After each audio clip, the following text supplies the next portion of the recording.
Okay, so today we're going to discuss the next topic, the chapter 10. So chapter 10 is all about when technology and humanity cross. So this topic will be discussing all about number one, the advantages and the disadvantages of your technology. And we'll be talking about the Universal Declaration of the Human Rights. So there are approximately 30 sections of that. And the last one, we'll be discussing about the ethical consideration about the different product of the technology. So when speak about technology, okay, so technology is just the application of your knowledge, basically on the different techniques and processes that's being applied in different industries. Industries like your agricultural industries, including your education, your health, and your transportation. Okay, so we have here the different advantages and disadvantages of the modern technology, which has been listed by the RAMI 2012 and the Skills Learning Schools. So among the advantages of the technology, number one, improved communication, easy access to information, and social networking. So in terms of the communication, so the advent of technology would eventually try to brought about here the our communication become easy and faster. Okay, so we all know here that in terms of communication, so throughout history, so our communication tried to change. So started with the spoken words by our ancestors and transformed to become your Morse code. Your Morse code is eventually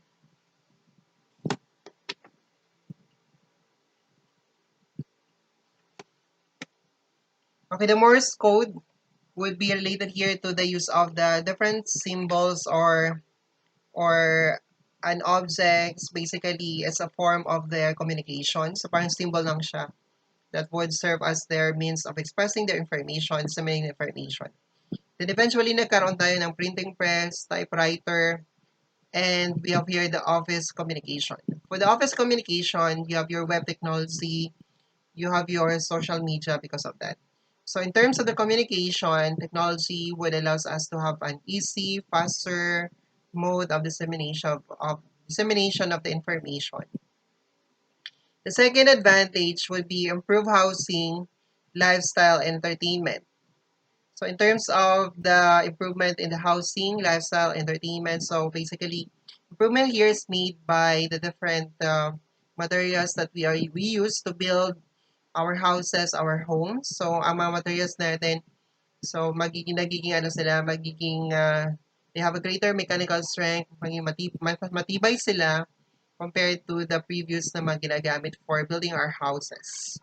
So lifestyle entertainment, like for example, so like your smart TV. Smart TV could have here both ang kanyang function could have here the computer and at the same time is also for TV. So in terms of the entertainment, so nagiging ang mga equipments natin related to entertainment, they become more sophisticated, they become more automated. Another advantage in terms of your education, convenience and the education. So in terms of convenience and education, so because of technology, we were able to have allows us to perform mga online classes, especially pag may mga suspension ng classes. So that become convenient. So parang distant learning like the Open University ng UP. So that's also because of the changes in education program brought about by the technology. The next one, convenience in traveling. So convenience in traveling is brought about here by that would allows you to purchase the different merchandise online. Diba? So mga Shopee nyo and all. Another one you could allows you to also to purchase your it would allow you to book your ticket and travel to and from different places. In terms of the traveling also, improve din ang ating mga transportation. Like, we have your much faster na mga train and all of that. And better na mga railways and many others. The next one, we have your change in the health industry. So in terms of the health industry here, so technology has really changed our health organization or structure by which because of the technology, we're able to have new na mga materials or equipment utilized in the hospital or even the laboratory that will help us then for easy diagnosis, for early diagnosis, and for better management and treatment of the patient condition. At the same time, this also allows us to discover mga bagong procedures, new and new discovery of mga drugs and even diagnostic kits. Again, that's for help that will help us then to have a better health aspect. So we have here some of the breakthrough or mga mga changes or products here related to your health. So the first one we have here the Star Trek.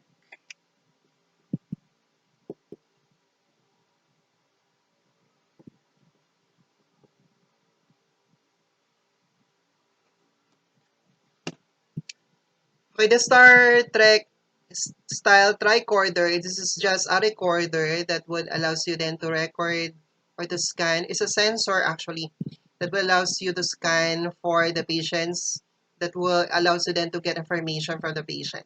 It's very helpful here because it would allow the physician to have an easy access to the health information of the patient. So that will help the physician also to diagnose a patient as easy as that.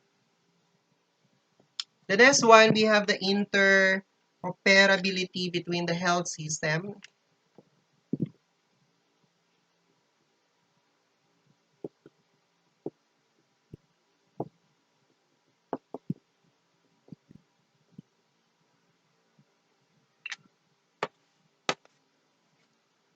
Okay, the interoperability between the health system, this would allow you then to have an access of the health information of the patient between the different facilities or hospitals. So, para siyang health information system. So that would allows you to have, just all you need to do is just to click the patient's name and try to encode that one. It would allow you to provide information about the patients. Even if the patient is from other hospital facility or pwede siya inter-department in the hospital like laboratory, pharmacy, laboratory in the physician's office. So that will allow the health workers here to access information to patients para mas mabilis. But then again, the problem with this one, you need to be very careful. You should be subscribing in the Data Privacy Act because of course you are dapat authorized lang ang maka-access nito. Okay, another technology here in terms of the health, we have the robotic nurse assistant. So it's just a robot that would really help the nurse here to move the patient, especially the patient is immobilized or the patient is bedridden. Artificial retinas, on the other hand, so this is just a artificial device that serve as a replacement for the damaged na retinas.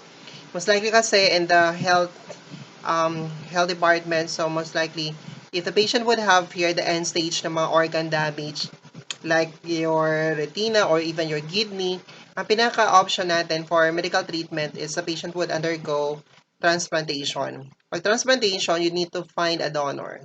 Pag dito, artificial retina here, the retina is do not came from a living donor or a dead na donor, but rather from just being ano lang siya, manufactured na device. In the transplantation with our retinas, most likely, ang principle niyan ay we try to get it from a cadaveric na patient. Pag sabing cadaveric, hindi siya patay na, but then, before siya mamatay, dapat tinanggal mo ng retina niya and store that, okay, in the frozen state that will allow you then to give that one for those someone who are in need of that. So, instead of the cadaveric patient or person ang ating donor, then they just devise here artificial retina for that spacement of the damaged na retina. Next one, we have here advanced prosthetics. Pag advanced prosthetics is just a prosthetic device that would enable the patient to move. So, this is under, meron siyang control program or device interface na nagko-control sa patient, which acts like our central nervous system that will allow the patient para mag-move ng kanyang mga nervous system in order for that na hindi siya, para magagalaw niya. Kasi pag hindi niya nagagalaw, then eventually ang nangyayari yan ay nabubulok siya o nagiging stroke ang patient natin. Okay, another breakthrough here in the health technology, we have here anti-aging drugs. So pag sinabing anti-aging drugs, those are the drugs which try to delay the aging process. Okay, so this also help here to prevent the mga diseases associated with being old. So di ba, as we try to grow older here, lumalabas ang mga sakit natin. Like cancer, diabetes, hypertension, and many others. So to prevent that one, so just delay the aging process para ma-prevent din ang pag-manifest ng mga age-related diseases. Next, we have here the tooth regeneration. So this is just a laser device that try to target your stem cell. Stem cell here, so sa hematology natin, stem cell are those cells which are capable of producing, regenerating, producing, differentiating the different, cells in our body. Your stem cell could be your like bone marrow, for example. It's a stem cell that would allows then you to it allows you to produce the new blood cells. You could also have your WBC, mga serum natin. So where it serves also as a source of our stem cells. So ito naman, so tinatarget na stem cells here for the stem cells of your tooth that would allows it to regenerate para tumubo ulit, differentiate, and produce here a new tooth for that. The next one we have here, disinfecting light bulbs. For sinabing disinfecting light bulbs, this is actually a UV light. Hindi ito visible light kasi strictly, pag sinabing visible light, ang wavelength niyan is nasa 400 to 700 nanometer wavelength. Ang UV light natin is nasa less than 400 nanometer wavelength. So, ang ginagamit for disinfecting light here in the hospital, in the ER or room, for example, gusto nilang disinfect. So, gumagamit sila ng UV lights. Basically, they will help here kill the bacteria. You try to target the bacteria, the porphyrin of the bacteria, for that to produce here ROS, reactive oxygen species. Your ROS, reactive oxygen species here, are radioactive. Those are radioactive. No, those are your superoxide radicals, like mga oxygen species natin, oxygen, ganyan. Okay, so basically that one is very toxic to the cells. So pag in present ang mga ROS natin, like your hydrogen peroxide, your superoxide anions, it will kill the bacteria because of that. Next one, electronic underwear preventing bed sores, is an underwear that would allow the patient here to move their muscles. At the same time, allows here the circulation of the blood, okay, in the particular part of the body to prevent the bed sores. Most likely kasi nabubulok ang mga part ng katawan ng patient pag hindi niya nagagalaw or walang blood circulation. So itong electronic underwear preventing bed sores, it try to allows the patient to move their muscles and also allows here the circulation of the blood, different part of her body, para hindi siya mabulok. Long-lasting batteries here, so that would have here a longer duration of the battery.